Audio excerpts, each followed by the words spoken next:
J.G. Ballard की biography हम पढ़ने लगे हैं। बायोग्राफी में क्या होता है कि किसी भी इंसान की लाइफ, उसकी बर्थ, उसकी डेथ, उसकी लाइफ की सक्सेस, ये सारा कुछ जो है बायोग्राफी के अंदर आता है। ठीक हो गया। अब हम J.G. बलार्ड की बायोग्राफी पढ़ने लगे। J.G. बलार्ड एक राइटर थे, ये एक इंग्लिश राइटर हैं, स्टोरीज लिखते हैं। ठीक है। J.G. Ballard, whose full name is James Graham Ballard, was born on 15th of November 1930 in Shanghai, China. J.G. Ballard का पूरा नाम है जेम्स ग्राहम बलार्ड और ये 15th of November में पैदा हुए 1930 में शंघाई में, शंघाई चाइना में मौजूद है। ये J.G. Ballard है। ठीक है। His father was a British business executive in China. ये जो थे, इनके जो फादर थे वो एक बिजनेस एग्जीक्यूटिव थे जो कि चाइना में अपना बिजनेस कर रहे थे। Ballard spent 4 years of his childhood in a Japanese prison camp near Shanghai during World War II. और शंघाई के अंदर इन्होंने एक जापानीज प्रिजनर कैंप में ये रहे थे। ठीक है, जो कि शंघाई में ही मौजूद था और ये तब रह रहे थे वहाँ पे जब वहाँ पे वर्ल्ड वॉर 2 हो रहा था। An experience has later wrote about in his autographical novel Empire of the Sun.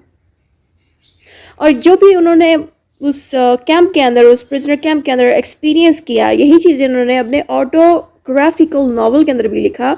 उनके ऑटोग्राफिकल नॉवल का नाम था एम्पायर ऑफ द सन, जो कि उन्होंने 1984 में लिखा और बाद में यही नॉवल एक मूवी बन गई, एक फिल्म बन गई 1987 में। The destroyed city and surrounding areas influenced several of his apocalyptic novels. तो उन्होंने ऐसी चीज़ों पर नावल लिखा जिसमें डिस्ट्रॉयड सिटीज़ मौजूद थी, ऐसी सिटीज़ जो तबाह हो चुकी हों। सराउंडिंग्स के बारे में इन्होंने लिखा और सराउंडिंग्स से जो भी चीज़ें इन्होंने जिस चीज़ों से इन्फ्लुएंस हुए, जिन चीज़ों से मुतासिर हुए, उन चीज़ों को उन्होंने अपनी नावल के अंदर ऐड किया। वो नावल्स को एपोक्लिप्टिक नावल कहते हैं। एपोक्लिप्टिक नावल्स वो होते हैं जिनके अंदर लाइफ एंड डेथ के बारे में बातें लिखी होती है, बहुत सीरियस मैटर्स के ऊपर ये नावल्स होते हैं। He attended King's College, Cambridge, but did not complete his degree. इन्होंने King's College, Cambridge में पढ़ा लेकिन अपनी डिग्री कंप्लीट नहीं की। Ballard's first short story were published in the 1950s और 1950s में बलार्ड की जिंदगी की पहली स्टोरी पब्लिश हुई थी। In the 1960s, he began writing longer work, including The Drowned World in 1962, The Wind from Now Here in 1962, The Burning World in 1964 and The Crystal World in 1966. फिर 1960 वो दौर था जिस दिन बलार्ड ने ज़्यादा लिखना शुरू किया, लॉन्ग राइटिंग शुरू की। क्या क्या उन्होंने लिखा कि उन्होंने बहुत सारी किताबें लिखी। एक 1962 में उन्होंने द ड्राउन वर्ल्ड लिखा, फिर 1962 में एक और किताब लिखी, फिर 1964 आ गया, उसमें कोई और बुक उन्होंने लिख दी, फिर 1966 में उन्होंने द क्रिस्टल ऑफ वर्ल्ड लिख दी। तो यहाँ पे क्या ना ये चाह रहे हैं कि उन्होंने 1960 के बाद बहुत सारी चीज़ों को लिखना शुरू कर दिया, बहुत सारी बुक्स लिखना शुरू कर दी। With his short stories in the atrocity exhibition in 1970, also published as Love and Napalm, which became a film in US in 2000.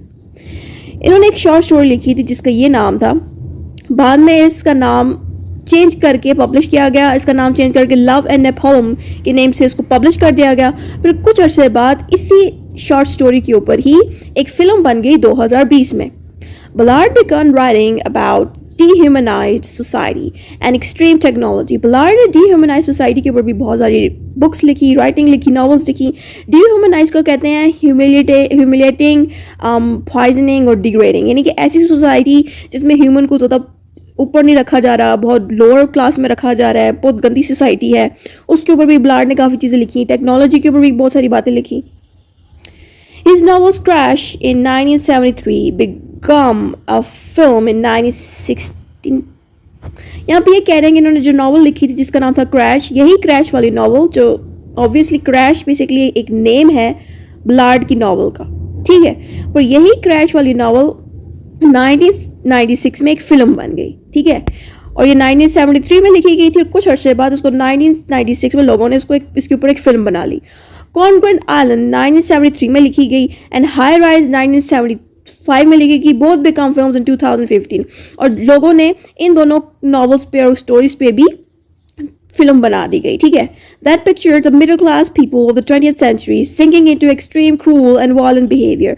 और ये जो फिल्म जो बलार्ड की नॉवेल से लिखी गई थी, इस फिल्म से हमें यह पता चल रहा है कि बलार्ड ने मिडिल क्लास के लोगों के ऊपर बहुत सारी बातें लिखी कि मिडिल क्लास वाले लोग किस तरह 20th सेंचुरी में रह रहे हैं, किस तरह से मिडिल क्लास के लोग जो है बिहेव करते हैं, क्रूल बिहेव कर रहे हैं या वायलेंट बिहेव कर रहे हैं। तो बेसिकली बलार्ड की स्टोरीज को जो मूवी में कन्वर्ट किया, फिल्म में कन्वर्ट किया, तो उस फिल्म से क्या हुआ कि लोग उसी तरह प्ले कर रहे हैं अपने करेक्टर्स को जैसे बलार्ड ने अपने नॉवेल्स में और कहानियों में लिखा। ये चीज़ यहाँ पे लिखी है। In contrast, his short stories about the descendant technological utopia Vermilion Sands, collected in Vermilion Sands 1970, offer a more wistful view of future. Basically, कुछ अरसे बाद उनकी कुछ ऐसी शॉर्ट स्टोरीज थी जो कि टेक्नोलॉजी को डील करती थी, जिनको बलार्ड ने लिखा था, ठीक है, 1970 में। कुछ ये ऐसी टेक्नोलॉजी के ऊपर डील करने वाली स्टोरीज थी कि ये बहुत ज़्यादा विट्सफुल थी। विट्सफुल का मतलब है having sad thoughts and feeling about something that you want to have or do about something that made you happy in the past. यहाँ पे क्या कह रहे हैं कि कुछ ऐसी स्टोरीज भी थी बलार्ड की जो कि आपको वक्ती तौर पे खुशी भी देती थी, फिर आपको ऐसा भी फील कराती थी कि पास्ट बहुत खूबसूरत है, मतलब बहुत ज़्यादा डीप फीलिंग भी आपको महसूस कराती थी और फ्यूचर के बारे में सोचने पर भी मजबूर करती थी। तो यहाँ पे यही बात लिखी है, ठीक है। In his short story collection War Fever 1990, Ballard humorously reflects on topics such as compulsory military service and the unaware of insensible attitudes of a society structured with media. उसके बाद एक और शॉर्ट स्टोरी बनाई Ballard ने जिसका नाम था वार fever, जो कि 1990 में बनाई। इस शॉर्ट स्टोरी के अंदर बलार्ड ने बहुत ज़्यादा मज़ाहिया अंदाज में इस चीज़ के ऊपर बात की, इस टॉपिक पे बात की कि मिलिट्री जो सर्विस है, यानी कि जो आर्मी वाली सर्विसेज है, जो गवर्नमेंट की जो सर्विसेज हैं, वो जब लोग करते हैं तो उसमें लोग बहुत ही अजीब तरह से अनअवेयर तरीके से बिहेव करते हैं, इनसेंसिबल तरीके से उनका एटीट्यूड होता है। और ये भी बता रहा है बलार्ड के सोसाइटी किस तरह से जो है मीडिया के साथ सैचुरेटेड है, यानी कि कनेक्टेड रहती है। तो काफ़ी रैंडम बातें जो हैं बलार्ड ने अपनी शॉर्ट स्टोरीज में लिखी होती हैं, रियलिटी के बारे में डिफाइन करता है कि लोग किस तरह चलते हैं सोसाइटी में। Ballard's later work like rushing to paradise in 1994 and cocaine night in 1996 continues exploration of dystopian themes. और बलार्ड ने बाद में कुछ ऐसी बुक्स बनाई जिनका नाम था रशिंग टू द पैराडाइज, जो कि उसने 1994 में बनाई। दूसरी इसने कोकेन नाइट्स जो है 1996 में बनाई।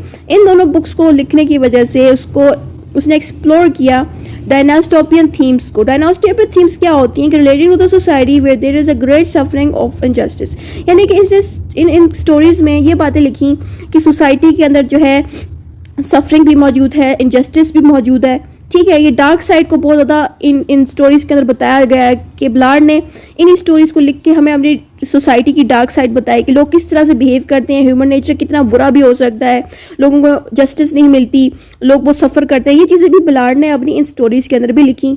इसलिए बलार्ड काफ़ी मशहूर था क्योंकि ये बहुत ज़्यादा डीपली हर चीज़ को देखता था। In super Cannes 2000, millennium people 2003 and the kingdom come 2006, Ballard uses extreme violence to expose the weaknesses of middle class character in the modern society। और बाद में बलार्ड ने और किताबें लिखी जिसका नाम है सुपर कैनन, जो कि 2000 में लिखी, फिर मिलेनियम पीपल जो कि 2003 में लिखी, फिर किंगडम कम 2006 में लिखी। इन तीनों किताबों को लिखने से, इन स्टोरीज को लिखने से बलार्ड ने ये बताया कि जो हमारी मिडिल क्लास की सोसाइटी है, इनका कैरेक्टर किस तरह से प्ले होता है सोसाइटी के अंदर, किस तरह से ये लोग मिडिल क्लास के लोग रहते हैं मॉडर्न सोसाइटी में, किस तरह से इनका बिहेवियर वायलेंट होता है, मतलब बहुत सारी डीप स्टडी करके बलार्ड अपनी स्टोरीज को लिखता था। इस वजह से बलार्ड काफ़ी मशहूर था।